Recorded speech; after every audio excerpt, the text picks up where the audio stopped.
નમસ્કાર મિત્રો, સ્વાગત છે તમારું અમારી આ યુટ્યુબ ચેનલ જ્ઞાન યાત્રામાં।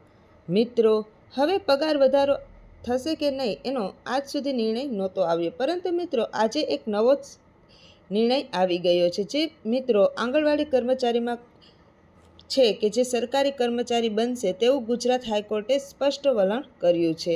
મિત્રો, તમે અમારી ચેનલ પર નવા હોય તો અમારી ચેનલને લાઇક, શેર, સબસ્ક્રાઈબ જરૂરથી કરજો। મિત્રો, તમે સાંભળ્યું જ હશે કે પગાર વધારો થશે, આજે થશે, કાલે થશે, પરંતુ હજુ સુધી કોઈ નિર્ણય આવતો નહોતો અને જો નિર્ણય આવ્યો પણ હશે તો પણ એનું કોઈ અમલીકરણ થયું નથી। પરંતુ મિત્રો, આજના આ વિડીયોમાં તમને એક સચોટ માહિતી આપવાના છીએ કે જે ગુજરાત હાઈકોર્ટ દ્વારા મળી છે। મિત્રો, તમે અલગ અલગ ન્યૂઝના માધ્યમથી પણ જોઈ શકો છો કે અત્યારે જે ગુજરાત હાઈકોર્ટે ગુજરાત રાજ્યના ICDS પ્રોજેક્ટ હેઠળ કામ કરતા 11,01,10,000થી વધારે તેડાગર તેમજ કાર્યકર બહેનોના તરફેણમાં એક મહત્વનો ચુકાદો લીધો છે। ગુજરાત હાઈકોર્ટે ગુજરાત સરકારને ટકોર કરી છે કે આંગણવાડી બહેનો પણ સરકારી કર્મચારી બનવાને હકદાર છે। તો આજના વિડીયોમાં આપણે ચર્ચા કરીશું કે ગુજરાત હાઈકોર્ટે આ મહત્વના મુદ્દાના ધ્યાનમાં રાખીને કયો ચુકાદો કર્યો છે। જ્યાં સુધી સરકાર તેમના માટે કોઈ પોલિસી ન બનાવે ત્યાં સુધી તેમને લઘુત્તમ વેતન મળવું જોઈએ અને ખરેખર આંગણવાડી કર્મચારીઓને લઘુત્તમ વેતન મળશે કે નહીં તેના વિશે વિડીયોમાં અંત સુધી ચર્ચા કરશું। અને હા મિત્રો, તમે અમારી ચેનલ પર નવા હોય તો અમારી ચેનલને લાઇક, શેર અને સબસ્ક્રાઈબ જરૂરથી કરજો। અને હા, બાજુમાં આપેલા બેલ આઇકનને તો જરૂરથી જ પ્રેસ કરજો, જેથી કરીને આવનારા નવા વિડીયો તમને પહેલાં મળે। તો મિત્રો, ચાલો આજના સમાચાર જાણીએ। આંગણવાડી કર્મચારીઓ સરકારી કર્મચારીઓ બનશે તેવું ગુજરાત હાઈકોર્ટે સ્પષ્ટ વલણ કર્યું છે। રાજ્યની લગભગ 1 લાખ આંગણવાડી કાર્યકરોના માનદ વેતન અને સેવાના નિયમોને આધીન હાઈકોર્ટે મોટો નિર્ણય આપ્યો છે। ગુજરાત હાઈકોર્ટ સરકારે આંગણવાડી કાર્યકરોને નિયમિત સેવામાં સામેલ કરવાનો નિર્દેશ આપ્યો છે। ગુજરાત હાઈકોર્ટે તેના ચુકાદામાં કહ્યું છે કે આંગણવાડી કાર્યકર અને આંગણવાડી સહાયકોને કેન્દ્ર અથવા તો રાજ્ય સરકારમાં સિવિલ હોદ્દા ધરાવતા કાયમી કર્મચારીઓ તરીકે એડજસ્ટ થવા માટે હકદાર છે। આનાથી ગુજરાત અને રાજ્ય સરકારોની આંગણવાડીઓને મોટી રાહત મળી શકે છે। હાઈકોર્ટે પોતાના નિર્ણયમાં એમ પણ કહ્યું છે કે આંગણવાડી કાર્યકરો અને હેલ્પર કેન્દ્ર અથવા રાજ્ય સરકારમાં સિવિલ પોસ્ટ પર કાયમી કર્મચારી છે। સરળ શબ્દમાં કહીએ તો તેઓ સરકારી કાયમી નોકરી માટેના ચોક્કસપણે હકદાર છે।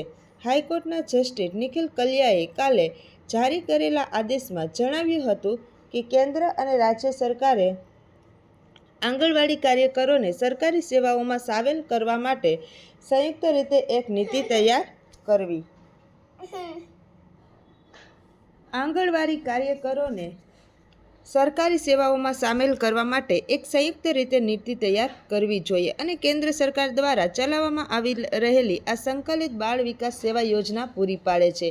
એના હેઠળ તેમને નોકરી કરતા તમામ પરિણામલક્ષી લાભ હાઈકોર્ટને આ આદેશ સિવિલ સર્વિસ વર્ગીકરણ અને ભરતી નિયમો 1967 હેઠળ આપ્યો છે। ત્યારબાદ હાઈકોર્ટે આંગણવાડી કાર્યકરોના પગારોને અનુક્રમે વર્ગ 3 અને વર્ગ 4 પ્રમાણે કર્મચારીઓને ઉપલબ્ધ લઘુત્તમ પગાર ધોરણમાં ધ્યાનમાં લેવાનો પણ આદેશ આપ્યો છે। ગુજરાત હાઈકોર્ટે કહ્યું છે કે કેન્દ્ર અને રાજ્ય સરકાર ICDS યોજનાને લઈને મોટા વચનો અને વિચારો આપે છે, પરંતુ જમીન પર યોજના ચલાવતી આંગણવાડીઓને બહુ જ ઓછું માનદ વેતન ચૂકવે છે। હાઈકોર્ટે કહ્યું છે કે આંગણવાડી કાર્યકરોને પેરામેડિક, કાઉન્સિલર, સંયોજક, PR મેનેજર, ઇવેન્ટ મેનેજર, કારકુન, પ્રી સ્કૂલ શિક્ષક અને અન્ય, પરંતુ આ આંગણવાડીઓને બહુ જ ઓછું માનદ વેતન આપે છે, જ્યારે રાજ્ય આંગણવાડી વચ્ચેનો સંબંધ માસ્તર અને નોકરનો છે। હાઈકોર્ટ કેન્દ્ર અને કેન્દ્ર રાજ્ય સરકારના હાઈકોર્ટના પોર્ટલ પર ચુકાદો અપલોડ કર્યાની તારીખ 6 મહિનાની અંદર એક નીતિ તૈયાર કરવાનો આદેશ આપ્યો હતો। જ્યાં સુધી સરકાર આ અંગે યોગ્ય નિર્ણય ન લે ત્યાં સુધી અરજદાર આંગણવાડી વર્ગ 3 અને 4 પોસ્ટ માટે લઘુત્તમ ધોરણ પગાર માટે ખરેખર હકદાર છે અને એને એનો હક મળવો જ જોઈએ। હાઈકોર્ટ 2015માં દાખલ થયેલી આંગણવાડી કાર્યકરોની સેકન્ડો અરજીઓના સંદર્ભમાં આ સૂચનાઓ આપી હતી, પરંતુ આ આંગણવાડીઓ 10 વર્ષથી વધુ સમય કામ કરી રહી હતી અને સેવા નિયમિત કરવા અને લઘુત્તમ વેતનની સતત માંગણી કરતી હતી। આ પદો પરથી કામ કરતી આંગણવાડી કાર્યકરોએ સરકાર પર ભેદભાવ અને શોષણનો આરોપ લગાવ્યો છે અને કોર્ટમાં અપીલ પણ કરી છે કે આ ICDS યોજના હેઠળ તેમણે માનદ વેતન પર નિયુક્ત કરવાની પદ્ધતિ બંધારણીય જોગવાઈનું ઉલ્લંઘન કરે છે. હાઈકોર્ટે તેના આદેશમાં એ પણ નોંધ્યું છે કે આંગણવાડી સહાયકોને તેમના કાર્યો, ફરજો અને જવાબદારીઓના આધારે વેતનની સરખામણીમાં આંગણવાડી કાર્યકરો અને સરકારી કર્મચારીઓ સામે ભેદભાવ સ્પષ્ટપણે જોઈ શકાય છે. ચુકાદો સંભળાવતા જ હાઈકોર્ટે કહ્યું હતું કે આંગણવાડી કાર્યકરોને આપવામાં આવતા 10,000 રૂપિયા અને આંગણવાડી સહાયકોને 5500 રૂપિયાનું માનદ વેતન 4 કલાક કામ કરવા માટે વર્ગ 4ના કર્મચારીઓને આપવામાં આવતા પગાર કરતાં પણ ઓછું છે અને આ નિર્ણયથી ગુજરાતમાં 1 લાખ કરતાં વધારે મહિલાઓ આંગણવાડી કાર્યકર અને દેશભરની 24 લાખથી વધુ મહિલાઓને ફાયદો થવાની સંભાવના છે.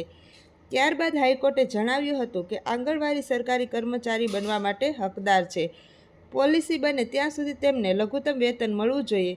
તો મિત્રો, હાઈકોર્ટના ચુકાદામાં જણાવ્યું હતું કે આંગણવાડી કર્મચારીઓને પોતાની કાયમી સરકારી કર્મચારી નોકરી મળે એના માટે તે ખરેખર હકદાર છે, જે એને મળવું જોઈએ.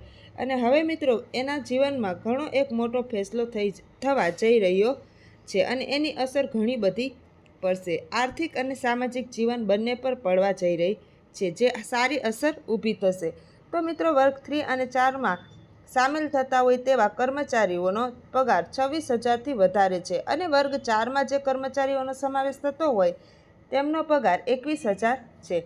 તો મિત્રો, આ વિડીયો જો તમને પસંદ આવ્યો હોય તો અમારા વિડીયોને લાઇક, શેર અને સબસ્ક્રાઈબ કરવાનું ભૂલતા નહીં. આવા જ નવા વિડીયો સાથે આપણે ફરીથી મળીશું. ત્યાં સુધી જય હિન્દ, જય ભારત.